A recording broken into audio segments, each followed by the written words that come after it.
Девочкаlar, hammaga assalomu alaykum. Bugun sizlar bilan dahshat makiyaj qilamiz, American style. Qo'shimizni tarab, soch yo'q joyini bo'yab oldik. Tartib konsilerni albatta surdim. Qora qalam chizdim, lekin qarasam yana og'zim ochilib qolar ekan. Yo'q, bu tabiiy hol ekan. Tarti korичневый tenini surdim, qornim och qoldi, obed qilib oldim. Keyin svetli rangni oldim, ko'zimni oldiga bo'yab oldim. Shunaqa glubina berish uchun Fendi Beauty degan highlighter bor.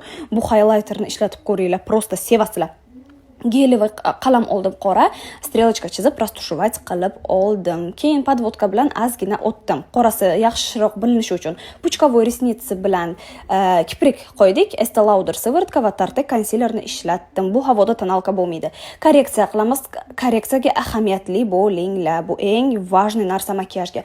Rumyana qilamanmi desam, rumyanam aksiga tamom bo'lgan. Bu shir peshonamga pulim ham yo'q. Lekin men nima qildim? Binomoga kirib trade qildim va yaxshigina pul topib oldim. Borib, o'sha pulga rumyana sotib oldim o'zimga. Qaranglar, kallam yaxshi ishlaydi-da mana. Keyin pudra oldik. Обязательно pudra suramiz. Baking qildim. Bu Dior rumyanani surganimda shochkalarim marfushaday bo'ldi, lekin shuna ham yarashdi. Bu highlighter esa yuragimga. Mana, labimni Lily Kay degan qalam bilan bo'yadim. Arzongina bleskimni surib oldim. Voy, o'zimga qarab yanada o'zimni sevib ketyapman.